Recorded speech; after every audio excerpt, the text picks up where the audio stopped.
Salut les gars, salut la team, salut à tous. Voilà, les gens me posent la question sur la fuite de Matata Amponio. C'est un fugitif, ce mec.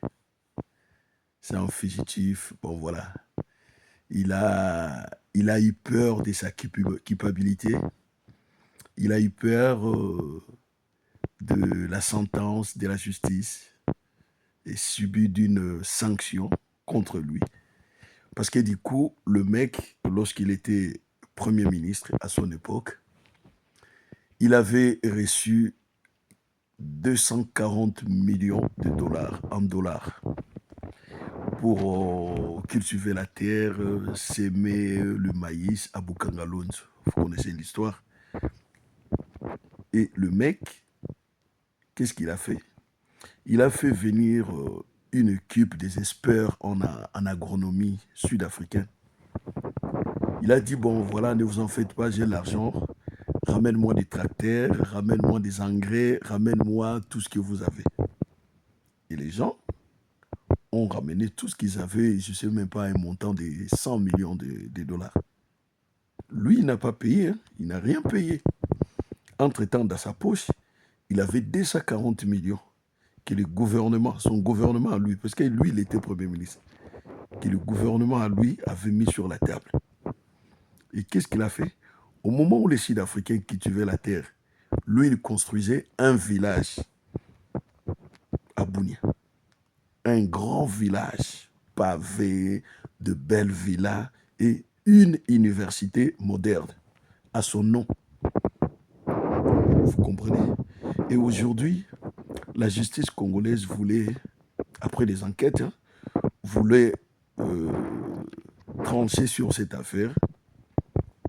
Il était entendu en date du 22 mars. Le 22 mars. Le 22 mars, il y avait un juge d'instruction qui l'attendait pour trancher, c'est-à-dire donner la sentence. Est-ce qu'il sera condamné ou pas? Parce que, voilà, il avait plus d'humilité en qualité de, je ne sais pas, sénateur ou député. Je ne sais plus qu'est-ce qu'il était. Du 22, lui déjà, le 20, il avait déjà quitté le Congo.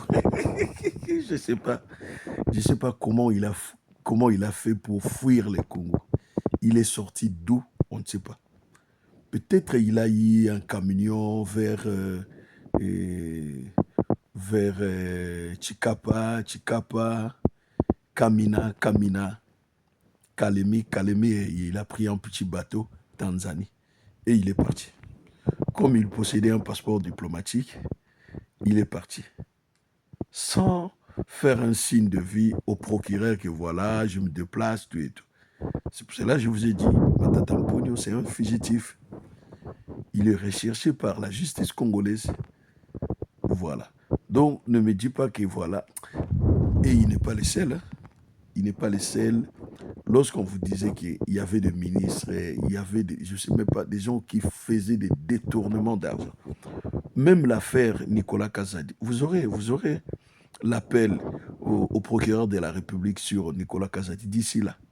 Tous ceux qui ont mis la main dans la caisse de l'État seront poursuivis, voire même pourchassés, même en dehors du Congo. Ne vous en faites pas, vous verrez. D'ici là, il y aura un mandat d'arrêt international sur Matata Mponyo. Il doit rentrer au Congo. Soit il est innocent, soit il est coupable et il assume la prison. Point barre. Point barre. Il fouille pourquoi?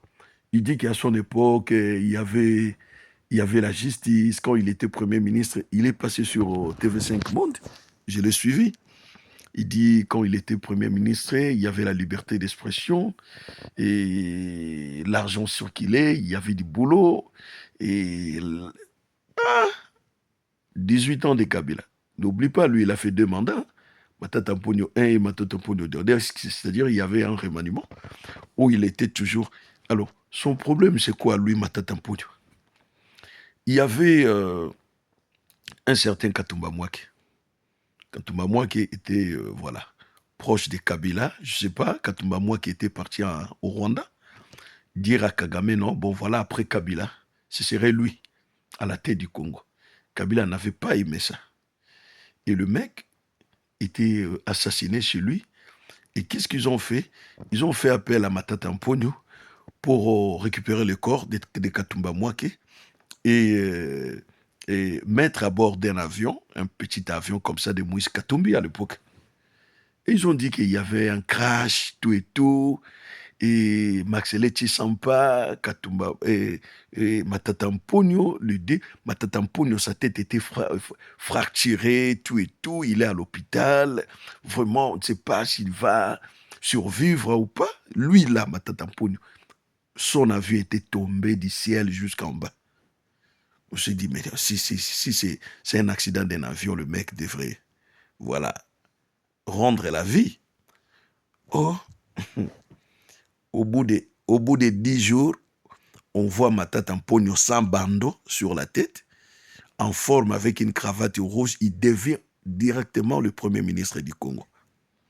Mais Katumba Mwake, qui voulait le pouvoir à la place de Kabila, lui, malheureusement, il était mort. Alors, demandez à Matata Mponyo qu'est-ce qui s'est passé ces jours-là. Est-ce qu'il y a eu vraiment crash de cet avion ou pas? Comment il a fait pour devenir un premier ministre? Il nous dit que voilà, lui, il a fait l'économie, mais Matata Mponyo n'a jamais été intelligent. Vous savez, à son époque, dans son gouvernement, on avait un budget gouvernemental de combien? 4 milliards. Dans un immense pays de 2 245 300 km² et de 100 millions d'habitants. 100 millions. 100 millions d'habitants. 100 000 habitants. Je dis 100 millions. 100 000 habitants avec un budget de 4 milliards. Matata Mponyo.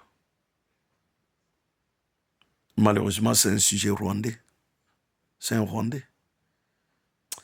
Ah, le Congo, pitié pour mon pays. Pitié.